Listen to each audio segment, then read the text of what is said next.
सुप्रभात। शुभ मंगलवार। जीवन में सफलता का कोई शॉर्टकट नहीं होता है। जिंदगी में छोटे रास्ते की तलाश हमारे संपूर्ण व्यक्तित्व और सोच को काट कर छोटा कर देती है। चालाकी से काम बने हैं, मगर चालाकी से किसी महान कार्य की, बड़े लक्ष्य की प्राप्ति नहीं हुई है।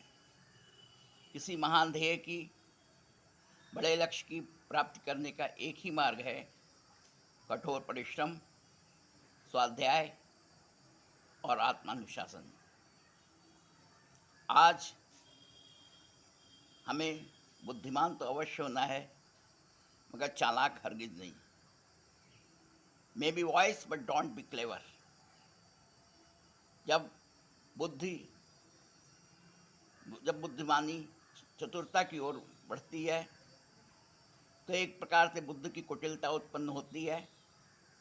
बुद्ध की कुटिलता दूसरों का शोषण करने में, दूसरों को बेवकूफ़ बनाने में, लोगों को मूर्ख बनाने में वो खर्च होती है। आज जीवन में अगर प्रतिकूलताएं आती हैं, चुनौतियां हैं, संघर्ष हैं, तो ये अभिशाप नहीं है, अपितु ये वरदान है। जीवन में प्रतिकूलता, चुनौतियों और संघर्षशीलता से ही जीवन में निखार आता है, हमारे अंदर की प्रसुप्त शक्तियों का विकास होता है। आज हमें कहीं न कहीं लगने वाली ठोकर भी कहीं न कहीं चलने की तमीज़ सिखाती है। इसलिए जीवन की प्रतिकूलताओं से हम घबराएं नहीं। संघर्षशीलता ही हमारे व्यक्तित्व को बनाती है, हमारे अंदर हमें ऊंचाइयों तक पहुंचाती है।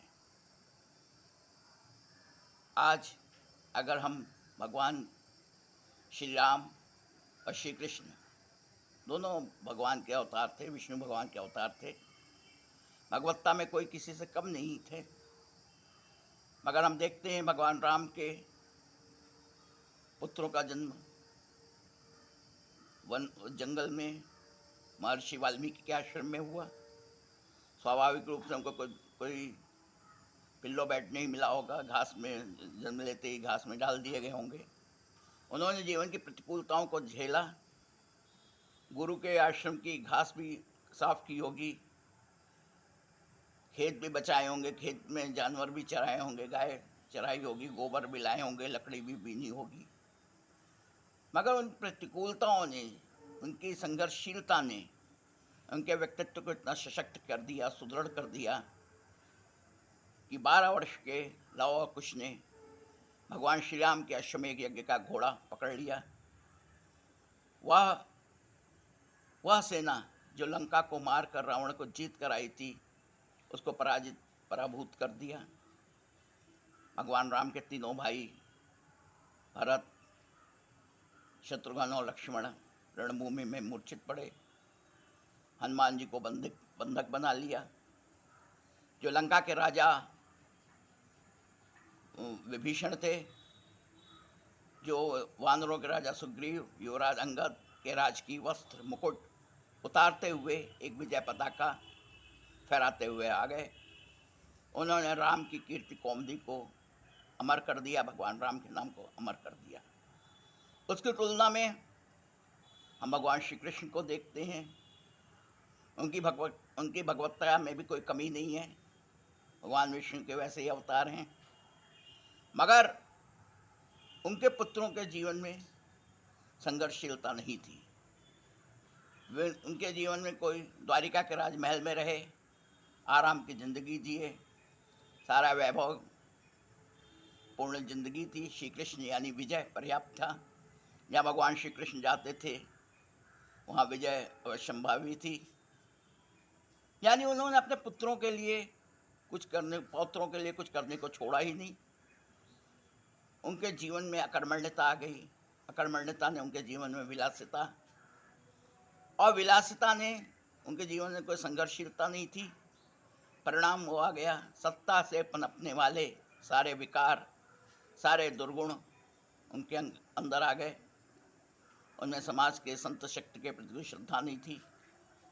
द्वारिका के राजमहल में पड़े पड़े वे भी दूध क्रीड़ा करने लगे, दूध क्रीड़ा में संलग्न हो गए, मदिरापान करने लगे और सत्ता के अहंकार ने उनकी सारी मन मस्तिष्क को प्रदूषित कर दिया।